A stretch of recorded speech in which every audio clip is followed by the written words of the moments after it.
Hello students, आज मैं physics का मैग्नेटिक इफेक्ट ऑफ करंट ये टॉपिक लेकर आया हूँ। बहुत इंपॉर्टेंट टॉपिक है। आज हम फर्स्ट पार्ट में मैग्नेटिक इफेक्ट ऑफ करंट और इलेक्ट्रोमैग्नेटिक इंडक्शन में डिफरेंस करने वाले हैं। तो स्टूडेंट्स, आपके सिलेबस में, एसीएफ के सिलेबस में आपने नोटिस किया होगा कि विद्युत धारा का चुंबकीय प्रभाव लिखा हुआ है और साथ ही साथ एक टॉपिक लिखा हुआ है विद्युत चुंबकीय प्रेरण, जिसे इंग्लिश में respectively magnetic effect of current और इलेक्ट्रोमैग्नेटिक इंडक्शन लिखा हुआ है। लेकिन आज के वीडियो में मैं विद्युत धारा के चुंबकीय प्रभाव के बारे में फोकस करने वाला हूं। लेकिन स्टूडेंट्स, आपके सामने अभी दोनों टॉपिक मैंने लिख रखा है और इन दोनों टॉपिक्स को मैं कंपेयर करूंगा ताकि आपके दिमाग में ये फिट बैठ जाए कि आखिर ये दोनों टॉपिक को हम कंपेयर करके कैसे पढ़ सकते हैं। बहुत आसान से टॉपिक है स्टूडेंट्स और बहुत मजा आएगा। इस वीडियो को लास्ट तक आप देखते रहना तो आपको सारी बातें क्लियर हो जाएंगी। तो मैग्नेटिक इफेक्ट ऑफ करंट और इलेक्ट्रोमैग्नेटिक इंडक्शन ये एक दूसरे के जस्ट अपोजिट टर्म है। चलिए स्टूडेंट्स, अब इन दोनों टॉपिक में हम कंपेयर कर लेते हैं और इस कंपेयर के बेसिस पे ही आपको पूरी पिक्चर क्लियर हो जाएगी। ठीक है, तो चलिए स्टार्ट करते हैं। आज हम फोकस करने वाले हैं मैग्नेटिक इफेक्ट ऑफ करंट पे, लेकिन अभी आज के वीडियो में मैं स्टार्टिंग में पहले दोनों टॉपिक जो आपके सामने लिखे हुए हैं उनको कंपेयर करता हूं। सबसे पहला कंपैरिजन ये है कि इस टॉपिक को सबसे पहले ऑर्स्टेड नामक साइंटिस्ट ने बताया था। किसने बताया था? ऑर्स्टेड नामक साइंटिस्ट ने बताया था। तो आपने वैसे आपके सिलेबस में ऑर्स्टेड का एक्सपेरिमेंट ये लिखा होगा, ठीक है ना? आपने लिखा होगा, क्या लिखा हुआ है? ऑर्स्टेड एक्सपेरिमेंट लिखा हुआ है। तो सबसे पहले मैग्नेटिक इफेक्ट ऑफ करंट के बारे में कौन ने बताया? ऑर्स्टेड ने बताया। ठीक है, अपोजिट पे देखने आपने सुन रखा होगा माइकल फैराडे। तो फैराडे ने एक्सपेरिमेंट किया और ये बताया विद्युत चुंबकीय प्रेरण के बारे में। ठीक है, तो फैराडे एक्सपेरिमेंट यहाँ पर हमको पढ़ना तो नहीं है क्योंकि ये आपके फैराडे एक्सपेरिमेंट सिलेबस में लिखा नहीं हुआ है, लेकिन आपके सिलेबस में विद्युत चुंबकीय प्रेरण लिखा हुआ है। तो हमको बस अभी कंपेयर करते हैं। तो ऑर्स्टेड एक्सपेरिमेंट मैं बताऊंगा क्योंकि ऑर्स्टेड एक्सपेरिमेंट आपके सिलेबस में लिखा हुआ है। लेकिन चलिए, तो अब की हमको ये बात पहला डिफरेंस समझ में आ गया कि विद्युत धारा के चुंबकीय प्रभाव ऑर्स्टेड नामक साइंटिस्ट ने बताया, जबकि यहाँ पे फैराडे का रोल था।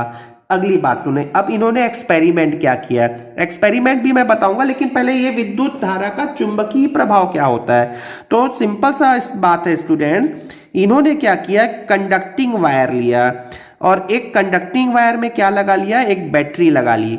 ठीक है ना, कंडक्टिंग वायर में बैटरी लगाया और बैटरी से क्या फ्लो हुआ स्टूडेंट्स? करंट फ्लो हुआ। तो करंट फ्लो हुआ।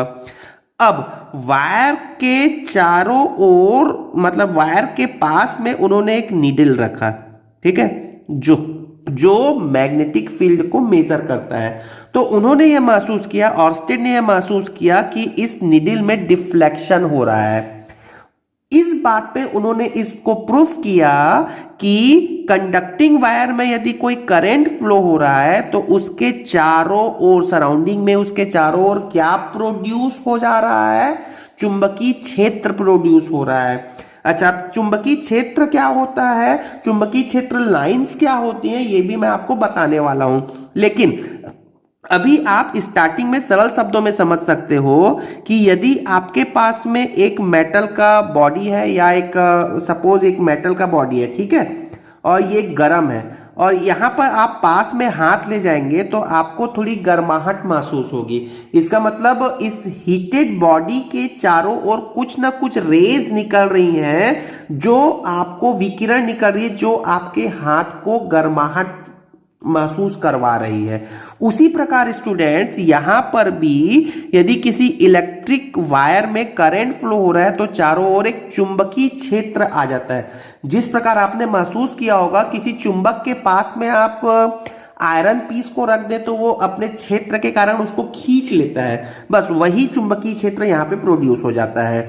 अब हम फैराडे का जो मैग्नेटिक विद्युत चुंबकीय प्रेरण के बारे में समझते हैं, जो इसका जस्ट विपरीत है।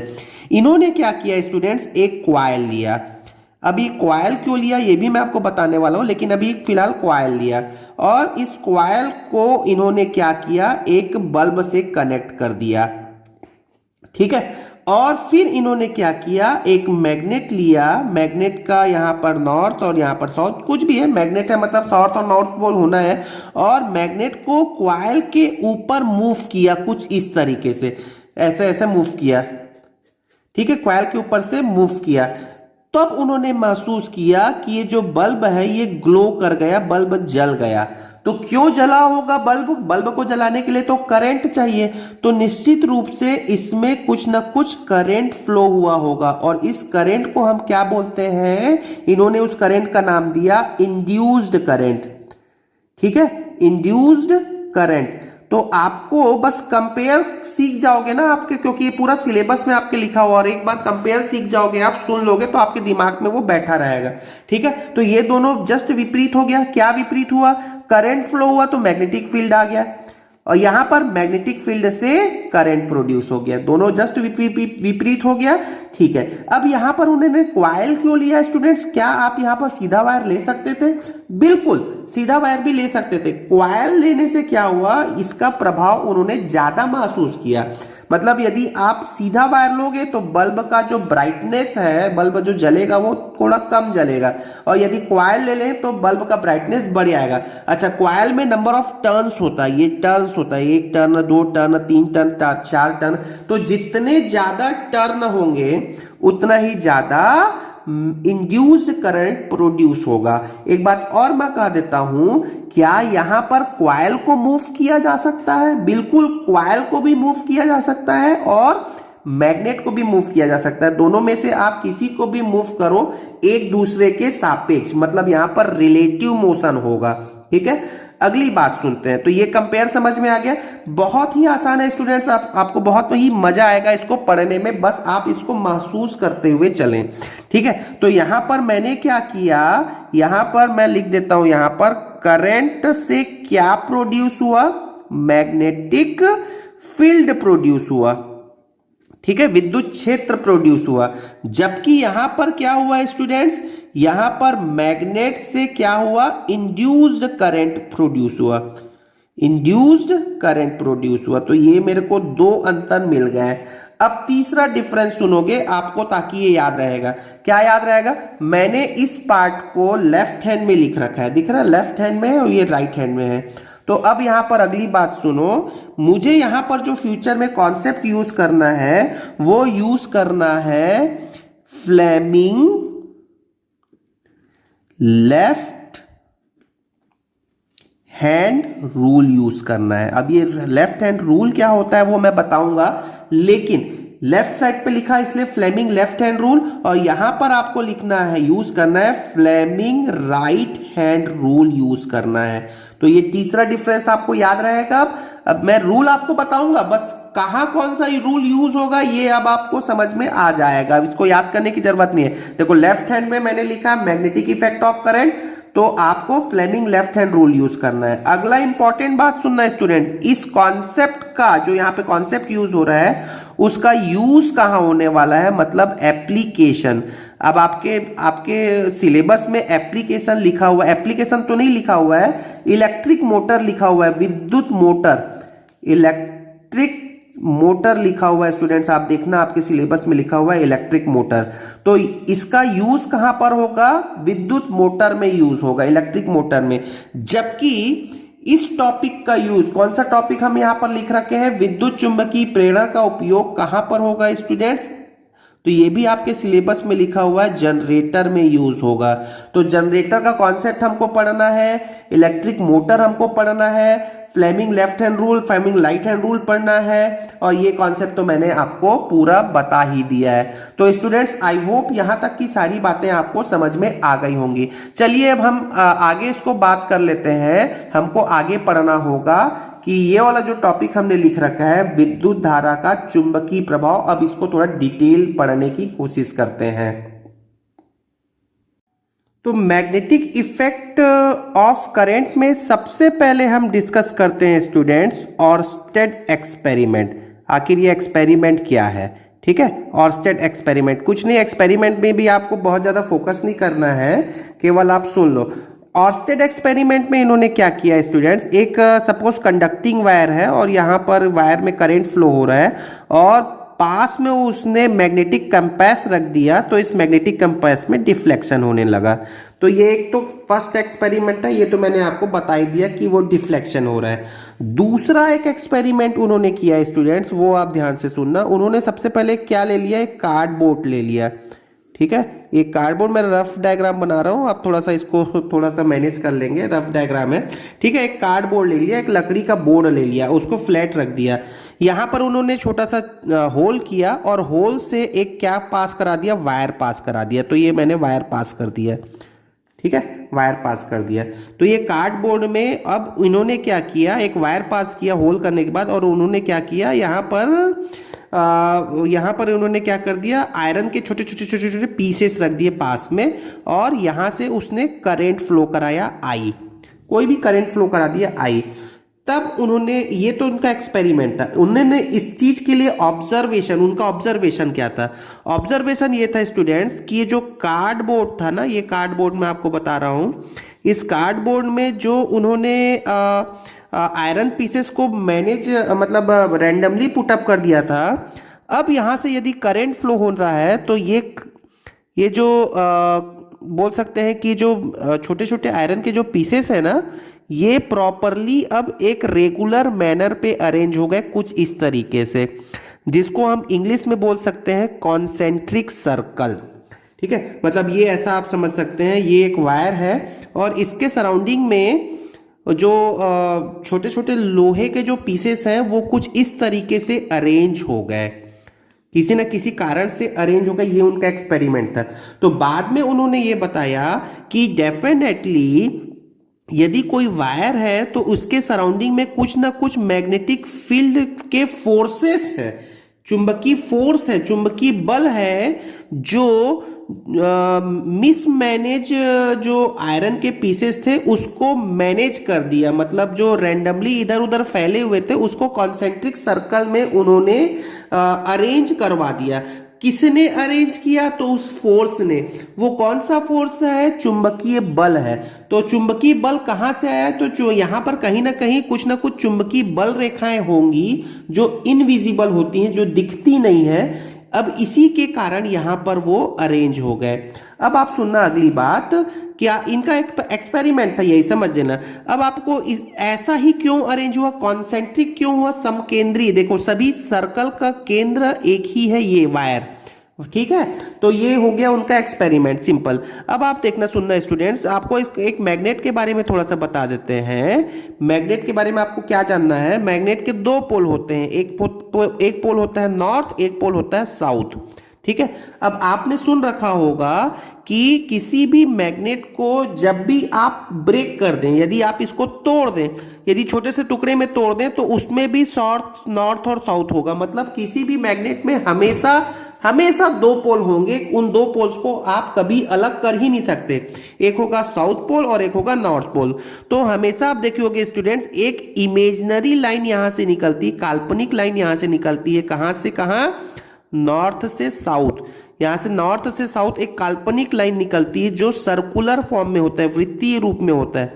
ये आपने सुना भी होगा, देखा भी होगा, मतलब देख तो नहीं सकते हैं, महसूस करते हैं इसे, ऐसा कुछ होता है। ठीक है, इसको महसूस भी कैसे करते हैं, कंपास नीडल रखते हैं, उसके आधार पे इसको महसूस करते हैं। तो एनीवे, अब यहां पर देखिएगा स्टूडेंट्स, दो बातें आप सुनना।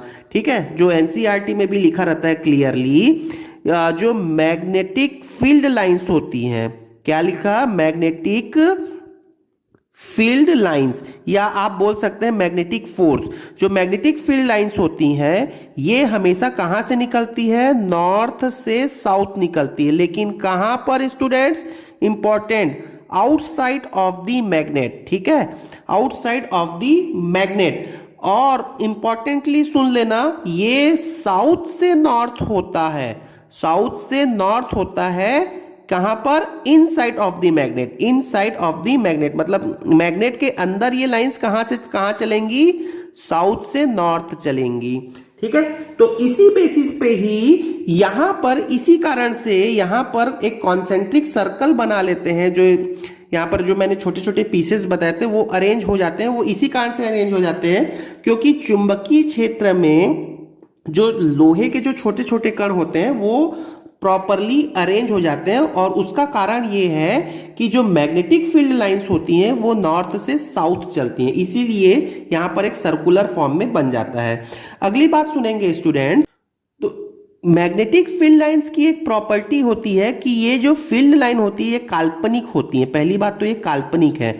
दूसरी बात कि ये जो मैग्नेटिक फील्ड लाइंस होती हैं ये कभी भी एक दूसरे को कट नहीं करती हैं। नोटिस कर लेना, ये कभी भी एक दूसरे को कैंसल नहीं करेंगी। कैंसल नहीं करेंगी इसका मीनिंग ये है, आप इसको कैसे जस्टिफाई कर सकते हो? तो आप खुद सोचो, एक मैग्नेटिक कैंपस होता है, इसमें एक नीडल होता है, ठीक है स्टूडेंट्स। और नीडल में जो एक एरो होता है ये नॉर्थ पोल को बताता है और अपोजिट जो होता है वो साउथ पोल को बताता है, ठीक है। अब यदि मैं सपोज करते हैं, मान लिया थोड़ी देर में, मान लिया कि यदि ये जो दो लाइंस हैं ये मान लो एक दूसरे को कैंसल कर रही हैं, मान लो कैंसल कर रही हैं। अब यदि इस पॉइंट पे मैं मैग्नेटिक कैंपस को रख दूं तो इसमें तो नीडल तो एक ही है ना। अब ये नीडल एक है तो या तो वो इस डायरेक्शन को दिखाएगा या तो इस डायरेक्शन को दिखाएगा, दोनों को तो एक साथ दिखा नहीं सकता। इसीलिए students magnetic field lines never cut each other, एक दूसरे को कभी कट नहीं करते हैं और ये हमेशा नॉर्थ से साउथ ट्रेवल करते हैं आउटसाइड पे, और इनसाइड ऑफ द मैग्नेट ये साउथ से नॉर्थ होता है। तो ये तो रही एक्सपेरिमेंट की बात। अब एक बहुत इंपॉर्टेंट बात सुनने वाले हैं स्टूडेंट्स आप कि यदि आप यहां पर एक वायर है, ध्यान से सुनोगे स्टूडेंट्स, यदि आपके पास में एक वायर है और वायर में यदि करंट फ्लो हो रहा है अप डायरेक्शन पे, मैं दो केस ले लेता हूं, ध्यान से सुनोगे। एक वायर है, वही कार्डबोर्ड, ये कार्डबोर्ड में लिया और उसमें ये कार्डबोर्ड में मैंने यहाँ पर डाउन करंट फ्लो कराया है, यहाँ अप फ्लो कराया। चलो या दो केस ले लेते हैं, यहाँ पर दो केस ले लेते हैं, ठीक है। ये मैंने इस एक वायर लिया और इसमें डाउन करंट फ्लो हो रहा है। तो मैग्नेटिक फील्ड लाइंस जो मैंने यहां पर बताया आपको अभी तक, जो मैग्नेटिक फील्ड लाइंस बताया, उसकी दो पॉसिबिलिटीज हो सकती हैं। क्या दो पॉसिबिलिटी हो सकती है? देखो खुद सोचो, यदि ये वायर है और इसमें करंट, यदि इधर की करंट फ्लो हो रहा है तो मैग्नेटिक फील्ड का डायरेक्शन या तो क्लॉकवाइज हो सकता है या तो एंटी क्लॉकवाइज हो सकता है। समझ में आ रही है क्या बात? यहां पे फिर से सुन लो। यहां पर स्टूडेंट्स यदि ये करंट नीचे से ऊपर फ्लो हो रहा है तो जो मैग्नेटिक फील्ड लाइंस होंगी वो सर्कुलर फॉर्म में तो होगा ही होगा, ये तो फिक्स है, ये तो फिक्स हो गया, ठीक है ना। सर्कुलर फॉर्म में तो होगा ही होगा। और यदि यहां पर भी फ्लो कराते हैं तब भी सर्कुलर फॉर्म में होगा। लेकिन आपको ये बताना है या ये जज करना है कि इसका डायरेक्शन ऐसा होगा, आप ध्यान से मोबाइल में देखें, इस डायरेक्शन पे होगा या इस डायरेक्शन पे होगा, ये बताना जरूरी है, ठीक है। मतलब ये क्लॉकवाइज घूमेगा, ये देखिए क्लॉकवाइज मैंने पेन को रोटेट कर रहा हूं, या एंटी क्लॉकवाइज घूमेगा। तो क्लॉकवाइज या एंटी क्लॉकवाइज घूमेगा, इस बात का हम डिसाइड करते हैं राइट हैंड थंब रूल से। अब स्टूडेंट सुनना, राइट हैंड थंब रूल क्या होता है? तो students right hand thumb rule क्या होता है आप इसे केयरफुली सुन लें, देखिएगा, डोंट बी कंफ्यूज। मैंने अभी थोड़ी देर पहले बताया था फ्लेमिंग लेफ्ट हैंड रूल और फ्लेमिंग राइट हैंड रूल, ये दोनों रूल अलग हैं। इन दोनों रूल की बात मैं नहीं कर रहा हूं, अभी मैं बात करने वाला हूं, क्या बात करने वाला हूं? Right hand thumb rule. मैं यहां पर लिखता हूं, मैं क्या यूज कर रहा हूं students? Right hand thumb rule, ठीक है। ये चीज अलग है, मतलब हम ये बोल सकते हैं कि टोटल 3 रूल हो गए, Fleming left hand rule, Fleming right hand rule और राइट हैंड थंब रूल। तो राइट हैंड थंब रूल हम कैसे, क्या होता है? तो राइट हैंड थंब रूल के लिए स्टूडेंट सुने और मेरे हैंड को तो केयरफुली देखें। सपोज ये कंडक्टिंग वायर मैंने रखा, ये पेन जो है ये कंडक्टिंग वायर है और इस कंडक्टिंग वायर को कुछ इस तरीके से मैंने पकड़ा हुआ है। तो देखिएगा, आप देखिएगा कि सपोज जो मेरा थंब का डायरेक्शन है, ये जो थंब है ये थंब ऊपर की ओर है। तो जो थंब का डायरेक्शन है वो सपोज करंट के डायरेक्शन को यदि बता रहा है, थंब जो है वो करंट के डायरेक्शन को बता रहा है, तो ये जो मेरा फिंगर का जो डायरेक्शन है, फिंगर जिस डायरेक्शन पे टर्न हो रहा है उस डायरेक्शन पे फील्ड का डायरेक्शन होगा या इलेक्ट्रिक फील्ड लाइन का डायरेक्शन होगा। क्लियर हो रहा है क्या बात स्टूडेंट्स? और आप इसका जस्ट अपोजिट होना, राइट हैंड ही लेना, ये मेरा राइट हैंड है, राइट हैंड ही आपको लेना होगा। और यदि राइट हैंड में थंब नीचे की ओर होता तो फिर जो भी डायरेक्शन है मेरे फिंगर्स का जो रोटेशन होगा वही रोटेशन आप इलेक्ट्रिक फील्ड लाइंस को कंसीडर करने वाले हैं। तो आप खुद सोचो, जैसे मैंने बोला कि यदि यहाँ पर ये मैंने यहाँ, चलो फ्रेश पेज ले लेते हैं, चलिए मैंने यहाँ पर एक ये मेरा एक फील्ड लाइन वायर है और इस पे मेरा करंट कुछ इस तरीके से फ्लो हो रहा है। तो आप यहाँ पर नोटिस कर सकते हैं स्टूडेंट्स, ये मेरा थंब को मैंने रखा इस डायरेक्शन पे और आप देखेंगे मेरा फिंगर का डायरेक्शन नीचे की ओर है, मतलब नीचे की ओर है, मतलब आप का जो फील्ड लाइन का जो डायरेक्शन होगा वो किधर होगा स्टूडेंट्स? इधर होगा। देख सकते हैं, फिर से एक बार मैं बोल देता हूं, ये मेरा थंब का डायरेक्शन करंट के डायरेक्शन के लिखा और नीचे की ओर मेरा फिंगर टर्न हो रहा है। तो आप जिस डायरेक्शन पे मेरी उंगलियां टर्न हो रही हैं उसी डायरेक्शन पे इलेक्ट्रिक फील्ड लाइंस होगा। और इसका जस्ट अपोजिट आप खुद से सोच सकते हो कि यदि इलेक्ट्रिक फील्ड लाइंस नीचे की ओर, मतलब सॉरी, करंट का डायरेक्शन यदि नीचे की ओर है तो फिर इलेक्ट्रिक फील्ड लाइन का जो डायरेक्शन होगा वो कुछ इस तरीके से होगा। तो यहां पर क्लॉकवाइज हो रहा है और यहां पर एंटी क्लॉकवाइज हो रहा है। तो आई होप आपको यहां तक की सारी बातें समझ में आ गई होंगी कि राइट हैंड थंब रूल क्या होता है, ऑर्स्टेड एक्सपेरिमेंट क्या है, और आपने बहुत क्लियरली ये समझ लिया होगा कि मैग्नेटिक इफेक्ट ऑफ करंट क्या होता है और मैग्नेटिक इफेक्ट ऑफ करंट और इलेक्ट्रोमैग्नेटिक इंडक्शन में आपने डिफरेंस भी सीख लिया होगा। ठीक है, तो यदि आप चैनल में स्टूडेंट्स नए हैं तो आप चैनल को जरूर से सब्सक्राइब कर ले ताकि मेरा नेक्स्ट वीडियो का नोट आपको मिल जाए। सब्सक्राइब करोगे तो बेल आइकॉन प्रेस कर लो, आपको नेक्स्ट वीडियो मेरा इमीडिएटली मिल जाए। Thank you very much.